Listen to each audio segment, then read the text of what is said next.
ಕಾಂಗ್ರೆಸ್ ಸರ್ಕಾರಕ್ಕೆ ಪ್ರತ್ಯೇಕ ಧರ್ಮಕ್ಕೆ ಏನು ಸಂಬಂಧ ಇಲ್ಲ, ಗೊತ್ತಾಯ್ತಾ? ಅವರ ಭಾಗಿದಾರಿಕೆನೂ ಇಲ್ಲ.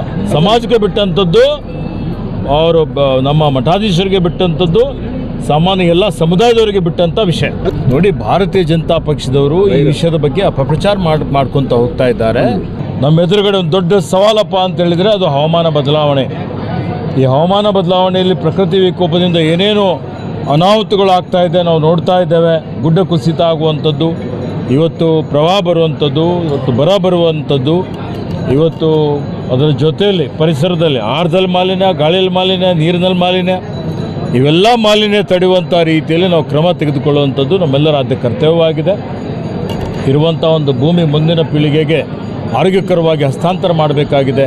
ಆ ನಿಟ್ಟಿನಲ್ಲಿ ಅರಣ್ಯ ಇಲಾಖೆ, ಪರಿಸರ ಇಲಾಖೆ ಮತ್ತು ರಾಜ್ಯ ಮಾಲಿನ್ಯ ನಿಯಂತ್ರಣ ಮಂಡಳಿಯರು ಕಟ್ಟುನಿಟ್ಟಿನ ಕ್ರಮವನ್ನು ತೆಗೆದುಕೊಂಡು ಎಲ್ಲ ಕಾಯ್ದೆಗಳನ್ನು, ಕಾನೂನುಗಳನ್ನು ಸಂಪೂರ್ಣವಾಗಿ ಜಾರಿ ಮಾಡ್ತೇವೆ.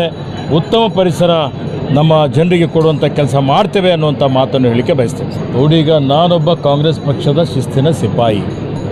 ಸಚಿವ ಸಂಪುಟ ಪುನರಚನೆ ಮಾಡುವಂಥದ್ದು ಅಥವಾ ಹೊಸದಾಗಿ ಸಚಿವರಿಗೆ ಸೇರ್ಪಡೆ ಮಾಡಿಕೊಳ್ಳುವಂಥದ್ದು ಮಾನ್ಯ ಮುಖ್ಯಮಂತ್ರಿಗಳ ಮತ್ತು ಕಾಂಗ್ರೆಸ್ ಪಕ್ಷದ ವರಿಷ್ಠರ ಅವರು ತೀರ್ಮಾನ ಮಾಡಬೇಕಾಗ್ತದೆ. ಇವತ್ತು ಅವರಿಗೆ ಬಿಟ್ಟಂಥ ವಿಷಯ. ನೋಡಿ, ಮಾನ್ಯ ಮುಖ್ಯಮಂತ್ರಿಗಳು ನಮ್ಮೆಲ್ಲರಿಗೆ ಆಹ್ವಾನ ಮಾಡಿದ್ದಾರೆ, ನಾವೆಲ್ಲ ಭಾಗವಹಿಸ್ತಾ ಇದ್ದೀವಿ.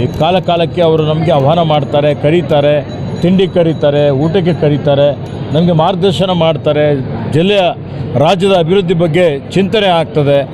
ಇವತ್ತು ಆ ನಿಟ್ಟಿನಲ್ಲಿ ಇವತ್ತು ಪ್ರವಾಹ ಇದೆ, ಮತ್ತೊಂದು ಸಮಸ್ಯೆ ಇದೆ, ಅವೆಲ್ಲ ವಿಷಯಗಳ ಬಗ್ಗೆ ಕರೆದಿದ್ದಾರೆ, ಹೋಗ್ತೀವಿ. ನೋಡಿ, ಈಗಾಗಲೇ ಅಖಿಲ ಭಾರತ ವೀರಶೈವ ಮಹಾಸಭೆ ವತಿಯಿಂದ ಒಂದು ಪ್ರಕಟಣೆ ಹೊರಡಿಸಿದ್ದೇವೆ, ಒಂದು ತೀರ್ಮಾನವನ್ನು ಹೊರಡಿಸಿದ್ದೇವೆ, ನಮ್ಮ ಆಲೋಚನೆಯನ್ನು, ನಮ್ಮ ವಿಚಾರಗಳನ್ನು ಹೇಳಿದ್ದೇವೆ. ಅದಕ್ಕೆ ನಾವೆಲ್ಲ ಬದ್ಧರಾಗಿದ್ದೇವೆ.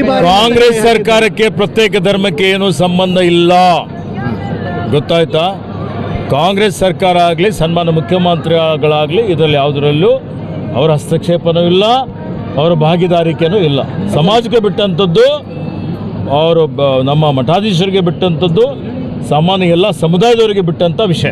ನೋಡಿ, ಭಾರತೀಯ ಜನತಾ ಪಕ್ಷದವರು ಈ ವಿಷಯದ ಬಗ್ಗೆ ಅಪಪ್ರಚಾರ ಮಾಡ್ಕೊತ ಹೋಗ್ತಾ ಇದ್ದಾರೆ. ಅದಕ್ಕೆ ಇದರಲ್ಲಿ ಸರ್ಕಾರದ ಯಾವುದೇ ರೀತಿಯ ರೋಲ್ ಇಲ್ಲ. ಮತ್ತು ನಾವೆಲ್ಲ ಕೂಡ್ತೀವಿ, ನಾವೆಲ್ಲ ಸಹೋದರರೇ ಇದ್ದೀವಿ.